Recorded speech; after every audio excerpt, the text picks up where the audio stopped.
Auto insurance can all seem the same until it comes time to use it. So don't get stuck paying more for less coverage. Switch to USAA Auto Insurance and you could start saving money in no time. Get a quote today. Restrictions apply. USAA. After countless steps and more than a few miles, your dog drives you forward one last time to make that final climb. And as the rising sun peeks out from the horizon, you know, incredible happens here. Because it starts here. With the fuel that makes it all possible. Pro Plan Sport. Discover advanced nutrition made to fuel strength and stamina in active dogs like yours at ProPlansport.com.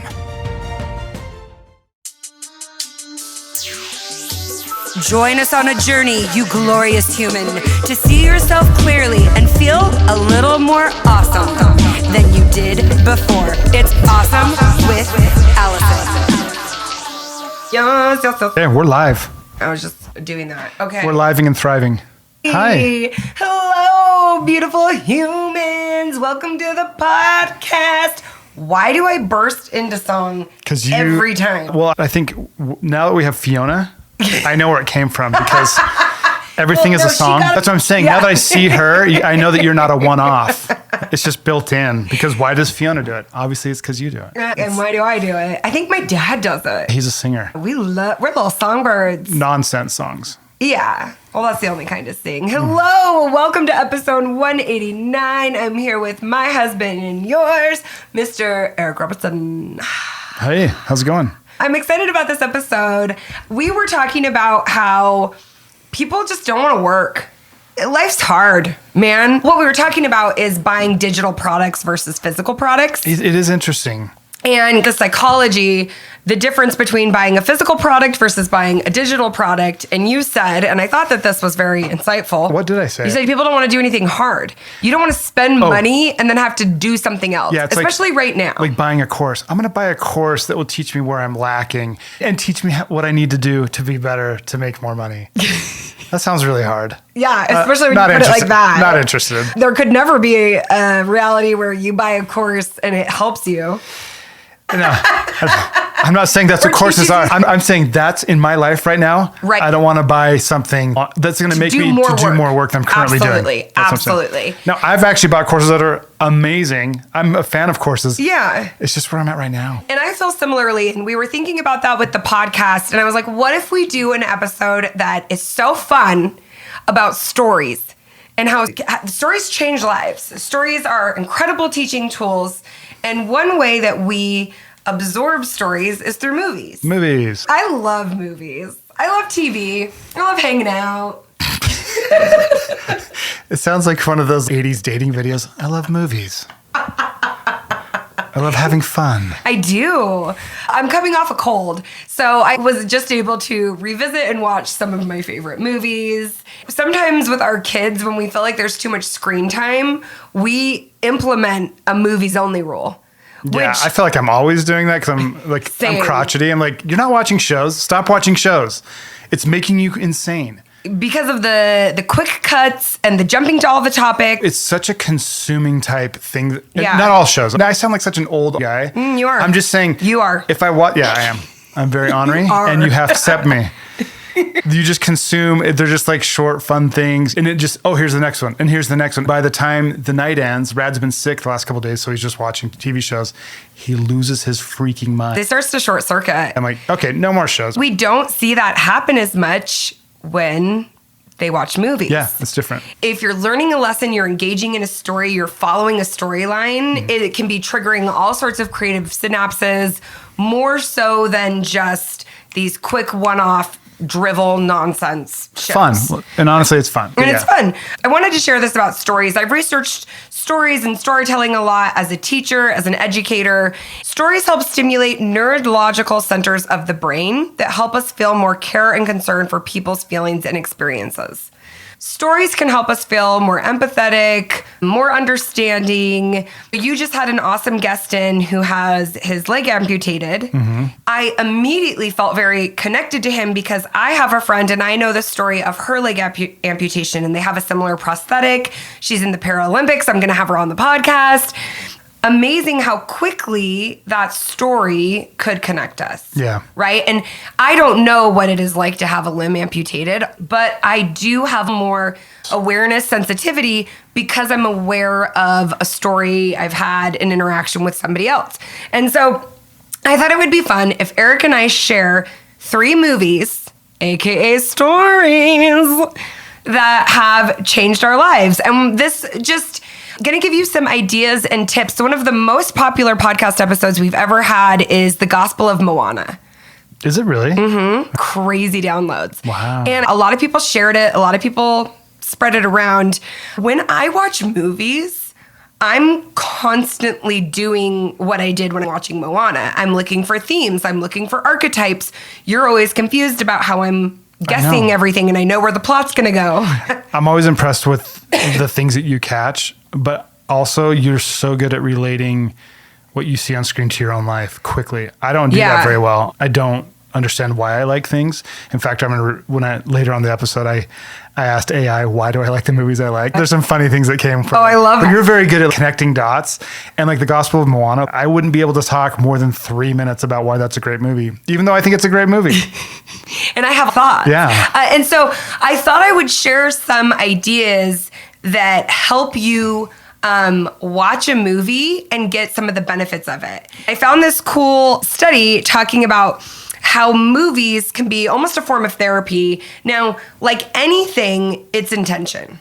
Sometimes I've realized in my life that I will use shows and movies to help normalize something. My best example of this is I have a very hard time watching procedural medical surgery. I get very squeamish. But right after I was hit by a car, I bought the full series of ER. It wasn't streaming anywhere. It wasn't available anywhere. I put in the effort to buy ER. Mm-hmm. And I was talking to my mom, and I know I've shared this on the podcast before, but my mom was like, oh, you're normalizing your experience. And I was like, what? Every single ER episode starts with them bursting through the doors of the emergency room with somebody on a stretcher. Mm-hmm. That's a surreal experience to be on a stretcher in an ambulance and burst through the doors in an emergency room. But watching it on screen over and over helped normalize that experience for me. Even having that awareness, maybe you're seeking out a certain movie to help normalize something. I can be really judgmental about people watching horror movies. I'm like, why would people want to watch that? Like, it's so evil. It's so dark. So I've done a lot of late night research on why would people watch a horror movie.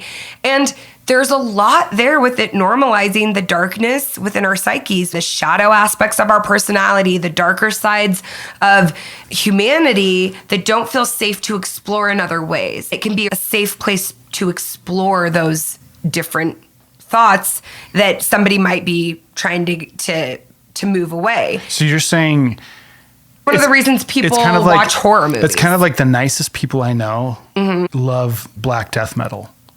Absolutely. Like they're the kindest, like coolest. Bryce. Yeah, like Bryce. Like he's so giggly and perky. A lot of my friends growing up, just like the heaviest, darkest music, because we are more than just light. We're light and dark. Exploring that is a safe way to be whole, to be your whole person, the light and dark. I like some weird dark themed stuff, like in the games I play or some movies I like. I would never do this in real life, but it's interesting to me, and it's a way to explore it in a safe way. So that actually is very interesting. Well, when you read older fables and storybook stories, right, like Aesop's fables, those have really dark themes. Parents die, witches eat children. Yeah. They're very dark, twisted, and complex. The idea is the world is dark and twisted and complex. One way we prepare our children for that world is in the form of a story. They're introduced to characters, and maybe it doesn't feel as much of a threat because we're not holding them against the wall and saying, this will happen to you. We're saying, these things do exist, but here's a story of someone who overcame something like that. I liked this. It says, when people watch movies, the brain can be, and again, this is all about intention. So it's not like you're going to watch a movie and just help yourself. It's like if you go into that movie with some intentions, it can be free from stressful problems and work as we watch a movie. And unsurprisingly, the research shows that the brain can simply absorb the story while activating brain circuits that are connected to the soothing and motivating effects of the movie. So you're able to take that story in make different connections, have new neural pathways popping off, giving you new sparks of ideas. And some of the tools and tips to watch a story is notice which characters you don't like. The ones that are like you. And a lot of people get offended by that. You just said the ones that are like you, but isn't that usually why when you have problems with your kids, it's like, oh, I see myself, and that's the thing. Yes. A lot of times so judgment is separation. So if I'm judging something, I want it over there to keep me safe. And so if I see somebody who's a really grabby, greedy person, I'm like, ew, I am not grabby. I am not greedy. However, what that information tells me is that I want to separate myself from anything that seems greedy or grabby. That's interesting. Like, why do I feel so strongly that people not see me that way? Did you get shamed as a kid when you were grabbed something? Oh my gosh. I'm sure it was. I actually didn't even think about this. It was food. There you go. Yeah, because everybody was commenting on how much I was eating all the time. There you go. Oh, that's so sad.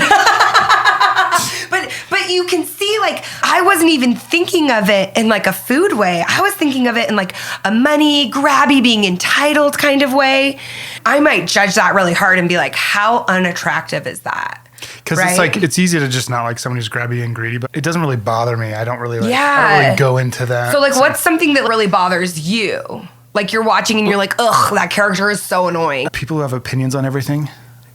Yeah, you do hate it. And nobody would outright say, Eric Robertson, he says his opinion about everything because you're really quiet. But you have such definite opinions, you don't think you need to share them because that's how positive you are they're correct. You don't even have to talk about it. They're just correct. And that's different than me. Yeah. So you do have opinions, you have them in a different way. Yeah. But you don't feel the need to be verbal about them, so you are more judgmental of people who are very verbal about them. So watching a movie and noticing like that character, I mean, I hate that character. And maybe they remind you of someone, but even if they remind you of someone, those aspects are usually reflective of an aspect in yourself that you do not. That doesn't even mean you have it to some extreme degree that you should fix or be ashamed of. It just means it's something you're not comfortable holding. Another thing that I like to look for is like archetypes. And a good story is usually going to show like the positive side of a hero. And we also, as a society, we love an anti-hero. An anti-hero like Breaking Bad, where Walter White is the hero of that story. He's the protagonist, but he's actually a crap guy. And the first time you watch that series, we hated his wife so much. The second time you watch it, or the third time, you're like, Skylar is a saint. Skylar has every right to be annoyed at everybody, right? It just changes it. So it can invite you into understanding about contentions or relationships that you're having issues with in your life. But you got to start thinking about it in terms of, why do I like this or why do I not like that? What is it about that character? What is it about that person? And I think so often we spend so much time identifying with a main character energy, but we learn so much from the side characters and the supporting characters. And we learn a lot from the villains. Right? I like to watch a villain sometimes and be like, what's all the ways I'm just like this villain? Because I absolutely love a villain. Those are just some ideas, helpful hints, tips, whatever. Just have fun, watch a movie. That's the prescription. I do think it can be fun to have it open your brain in a few ways. So what is your first movie that has changed your life? I'll go third to one. Okay, number 3. I love the movie AI, and I know you don't like that movie. Oh, I hate that movie so much. Why do you love it so much? I hate AI in general. It's basically the story of the Velveteen Rabbit. Okay. It's that to the extent that it's a fake, the Velveteen Rabbit was a toy, it was a stuffed animal. In AI, it's a boy who replaces the son the family lost. This boy was programmed to be loving and want to receive love, and that was his whole job. And then when the other boy comes out of the coma, he starts competing for the love of the parents. The mom has to kick him out because he's not a real boy. And then he goes through this whole thing of just wanting his mom's love. And then the ending is so beautiful because thousands of years later, These robots find him in this ice pack because the world's frozen over, and they find David, this boy, in this, like, he was searching for his mom, and they give him a last wish. And it's like, I want to spend a day with my mom, so they can bring her, they have some DNA to bring her back for one day. He spends this amazing day that he always craved. She goes to sleep and dies, and then he's able to go to sleep and die because he became real. And it's like the most beautiful thing of what does it mean to be human, and how powerful is love? Can it go through the spans of centuries? Does it make our life more beautiful? And is love the most important thing? And I don't know why it hits me so hard. The soundtrack's incredibly beautiful. The transformational power of love is why I love it so much. Yeah. And so, I mean, it was written by Stanley Kubrick, directed by Steven Spielberg, music by John Williams. Jude Law's in it. He's also awesome. I mean, it's a powerhouse right there. It's a good movie. Bringing down the house. It's an easy watch, but extremely beautiful. My brain is going so many places to psychoanalyze that, but I'm just going to let it be. What's your next one? What Dreams May Come. Another movie I don't really like. Yeah, these are all movies I watch by myself. I love it. I love Robin Williams. I love that it goes beyond life and death. And it's so incredibly beautiful because he dies, right? Yeah. He dies first and his kids die and the wife's left there and she's this artist and she's in hell and she's drawing these paintings that he loved. His heaven is her paintings and he's waiting for her. She eventually ends her own life and then he has to go to hell to find her. She doesn't even know that she's dead, and he's told by his spirit guide that you're not going to be able to get her out. People who commit suicide. Cuba Gooding Jr. That you're not going to be able to go and get her. It just doesn't happen. And he goes, you don't know me. He goes down and sits in the depths of hell with her. And he gives up his potential eternal salvation to be with her. And then they come out of it together. So it's another one of those, like, love can conquer all things, like true love. I just think it's so beautiful. How many years have we done this podcast? A lot. And I cry all the time on the podcast. I tear up all the time on the podcast. You less so, but it's a story that gets you, right? And really opens your heart. I think this is so funny that the ones you love are so hard for me. Mm-hmm. What's your number one? You know what it is. I know what it is. About Time. About Time. And that's one I love. We've talked about that before too. About Time is just so relatable to someone my age. A young father. The men in his family have the power to time travel and to go back. They can always go back and fix stuff. The whole thing is him going back to fix stuff. The conclusion after this beautiful story is, instead of going back and fixing something, it's like the present moment. Just live presently and treat every moment as the gift that it is. You don't have to go back. The music's so good. The soundtrack's amazing. The Domhnall Gleeson and Rachel McAdams are so good, but it takes place in Cornwall, England. So the cinematography, everything's just fun and beautiful. It's such a beautiful movie. It's beautiful. The music. Yeah, if you are having a hard time enjoying your life, that's one that brings you back. If life is feeling repetitive, mundane, it was so cute. It was like the second week of school, and Rad, who's in 6th grade this year, he just was like, is this it? Like, this is it? Is this it? Like, every day, it's the same thing. There's nothing to look forward to. I know, Rad. Tell me about it, life. I started talking to Rad about having things to look forward to and came up with some ideas and different things, which is great and so true. But I love that you went and had a conversation with him, and that conversation was about the present moment. I just said, buddy, because I've had to learn, and I keep having to learn over and over. It's like, man, you're right. If you're just living in the future, thinking it's not going to get better. Always for something to look forward to. If you're always just like counting on something in the future to make you happy, buddy, notice how you feel in your stomach and your chest. He's like, yeah, I'm tight. And I said, the only time we have is right now, like you and me hanging out together. This is it. We might not even have tomorrow. We only have right now. And that calmed him down. You could see him. I'm like, we don't have to decide things are good or bad. You don't have to decide school's great. Because he was having a hard time with school. Because after summer, school's so hard. Oh, it is. So he's like, it's just so long, Dad. It's so long. And I'm like, dude, notice you're deciding. You're saying it's so long. You're saying something's wrong with it. Something like Fiona doesn't think it's long enough. Fiona wants it all day. It's like these opinions that we make about stuff put us in these moods that set us up for failure to feel tight in our chests. And he's like, I could see him like releasing, and it was right before bed, so he went to bed very peacefully and calm. It was such a gift from God, this conversation. Like I will treasure it forever, because he's so freaking emotionally advanced. He gets these concepts where at 6th grade I want to play baseball and build a fort, where he's like having these crises, time and relationships. Existential crisis. Rad and I love to have him. He came back to it, and he is doing so much better. He's practicing gratitude, and he's like, Dad, I decided school's not good or bad. It's like, I'm not deciding things are good or bad, and I'm actually way happier. I'm like, dude, this is amazing. Thank you, because it makes me just remember that. I'm like, oh, you're such a gift from God. Yeah, he's incredible. I love that. Well, I had a hard time narrowing it down to 3 movies that have changed my life. But one that I watch all the time that I'll mention, and that I'm sure I've mentioned, is Marie Antoinette. Oh, yeah. The Sofia Coppola version. Kristen Dunst is in it.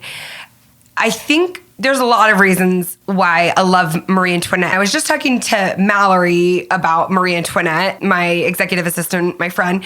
I think one of the reasons I love her so much is because she was naive.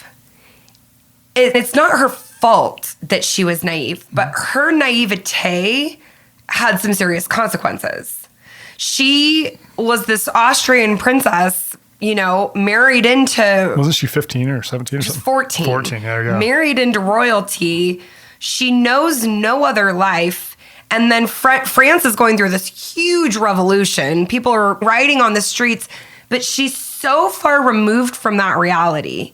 And there's all the history where it's like, let them eat cake. That was a rumor or whatever. I think I have compassion or empathy. I can look at my past self and I can see ways that I was naive and I didn't understand how the world worked. And it used to just fill me with so much shame. But I also can look and see how that naivete contributed to beauty, creation, fun, and art. I can also see how it contributed to pain and heartbreak. I love that movie because it's visually so inspiring. I think it changed my life. I remember seeing it in theaters. I remember it didn't get great reviews. Not everybody loves it. Lots of people think it's boring. But I remember watching it. I bought the physical CD, the soundtrack, and I listened to it all of the time. The mood it put me in. I love the Palace of Versailles. It's a mood, for sure. It's a mood. I love the artwork and being able to visit the Palace of Versailles in real life. And I love opulence. I just love decadence and opulence, but I also can see the cost and price of it. And that's why I think it's a really cool story. So Marie Antoinette for me. It makes you feel things. That's the thing about movies. I like the movies that make me feel the most. That's true. Like, you do. And I think I feel more than you. Like, not like I feel more, but like my feelings are accessible to me. And so you want to watch these movies that just rip you apart. And I'm like, I'm ripped apart anyway. Why do I need to watch these movies? So I think that's interesting. So for the second movie, I was really taking to heart that idea of changed my life. And girls just want to have fun. Sarah Jessica Parker, Helen Hunt. She's cool. Do you know why that movie changed my life? Helen Hunt dreams of being on dance TV she doesn't have the talent like Sarah Jessica Parker. She wants to be Ricky, the news girl who gets to do all these props and stunts and just be insane. Helen Hunt's character wears these grasshoppers on her beret and she's always making her own fashion, and she gets carried in on this chair. And that was why at my Cabana Boogie dance party, I had the dream of being carried in on a chair by these dudes. And so it's like this really fun thing where it's like, you can have these silly, inconsequential dreams and make them happen. And it inspired me. I love production. I love an event. I love putting my name in lights. And all of that just kind of gave me permission to go ham on that. And then the number one movie that changed my life, I've only watched once. I've never watched it again. And it's Hotel Rwanda. Because eventually I'm sure I'll watch it again one day. But it was the point of life I was in, the experiences I had had at that point, and the naivete of growing up and only having so much exposure to the world. I think I was early college age when I saw it, early 20s. And I was in a really low spot myself, and I was deconstructing all of my beliefs. There's no God, there's no truth. Like, everything was dead to me at that point. And watching that movie, I just became so upset and so overwhelmed on a very visceral level, where I was like, can't exist in this world where there's so much hurt and hate. Like, I can't do it. I'm too sensitive. I can't watch the movies that make me feel the feelings, that layer of skin that other people seem to have that makes it so they can operate in this world. I just don't have. There's something wrong with me. And that's a lot of how I've felt navigating in the world. And another reason why watching movies and reading stories can help you feel less alone, because you see people who are like you. And with Hotel Rwanda, I just remember really feeling the experiences in the story and the people who help one another as they are, navigating apartheid and just, children soldiers, all of these horrific things at genocide. But the people who come in and are there to help. And it's funny because it was so long ago, I don't even really remember much of the movie, but I remember this feeling of, that's the only thing that I know I believe in, is that love. There's so much hurt and there's so much pain. I think the problem is, to my own detriment and in a pathological way, I almost want to fix it. I want to fix everything. I want to make everybody feel better. I want everybody to feel okay. Probably because I don't feel okay. It was so overwhelming to me because I can't do it. So then I'm like, well, what's the point? I can't fix, I can't help, I can't stop all these things from happening that are horrific. What do I even do? But just the power of one person to love, the power of one person to hold space, the power of one person to open their heart or think differently or be there for another person in that moment. It's affected everything I've done. It's affected, I was blogging at that time. I shifted my blog so that every single post was putting love into the world. And when I started my social media, I was like, the goal is to put love into the world. Mm-hmm. And it can seem trite and it can seem fluffy, and I don't care, because for me, that is the reason why I can keep going. It's the reason why I show up. It's the reason I get out of bed. It's my purpose, is to have a little bit of that light, to share a little bit of that love. And I get to share a little bit of that love from my angry, dark places. I get to share that love from my bright light places. That's what I've learned in the next 20 years, right? I think I spent a long time, like, I have to feel okay and be okay in order to share that light and love. That will just make you feel worse. Yeah. That's why we were talking about those tips and ideas for watching movies and how to make them apply to you. Noticing the aspects of the character, the aspects of the villain, the positive and negative aspects of the hero, and asking yourself, do I want more of? I think that's a really good question. What feeling do you want more of? What emotion, what feeling would you like more of? How would you answer that question?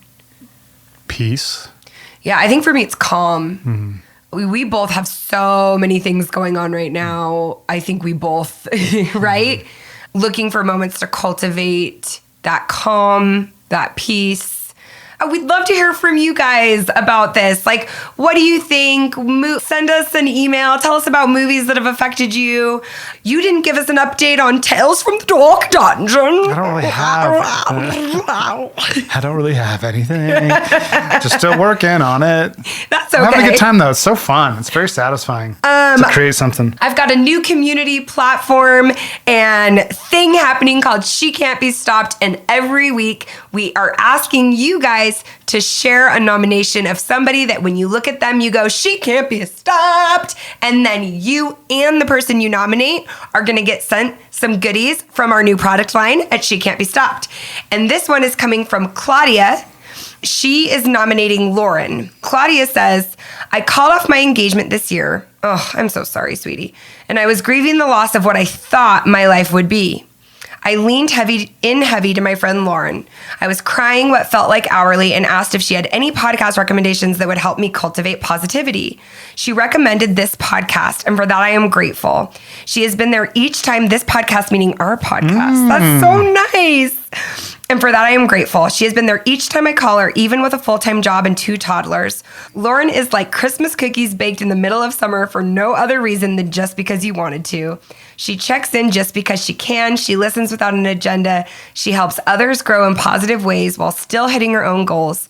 She pours out positivity and compassion without expecting or expectation of receiving. She's a true light inside and out and deserves the spotlight that she shares with others.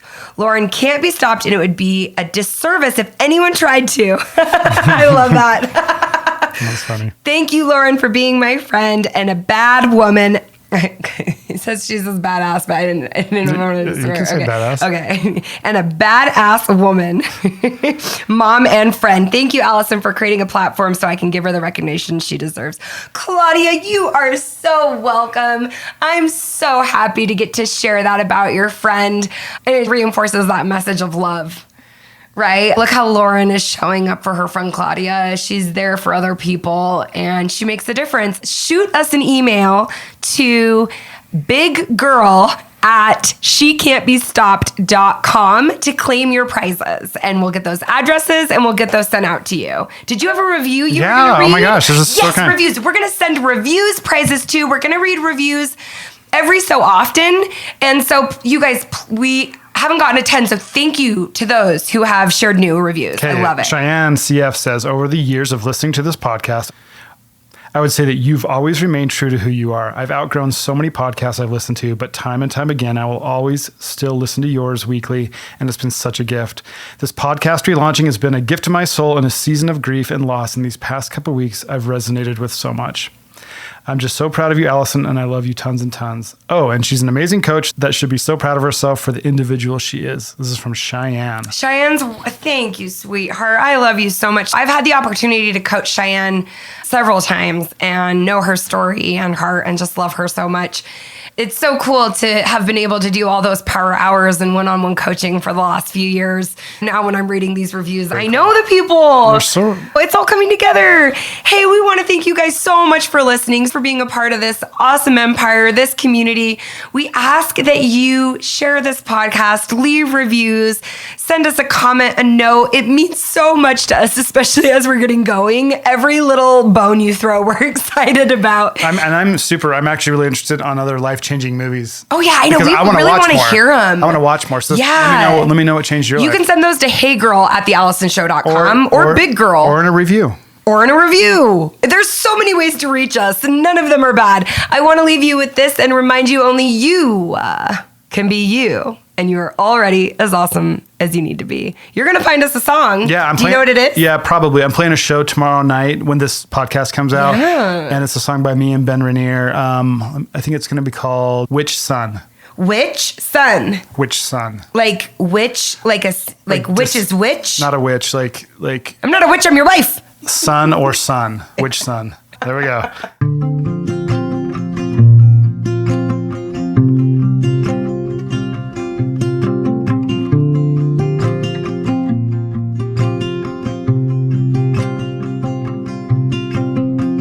If you showed up in a spaceship, would you come in hot? Or maybe drift down Main Street, touch down softly in a parking lot? I'll be playing in the sandbox, dirty eyes and a silver cross clutched in my sorry hands, looking for where you land. Which sun are you spinning around and waking up to now? I'd give anything to be found and rescued.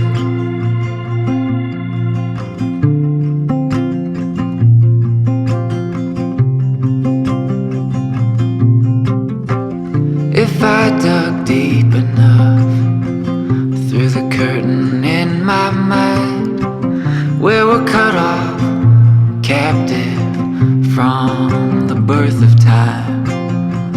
Would I recognize you? Cloudy eyes and a silver cross clutched in my sorry hands, looking for where you stand. Which sun are you spinning around and waking up to now? I'd give anything to be found and rescued. Which sun are you sending down to lift us from the ground? And can I call you mine if I've never met you? Come out from behind the clouds, I can't bend these prison bars. Come out from behind the stars.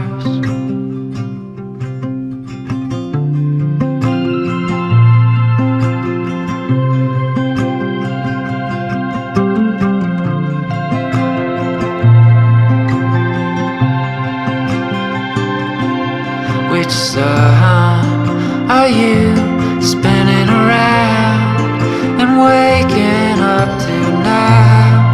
I'd give anything to be found and rescued. Which sun are you sending down to lift us from the ground? And can I call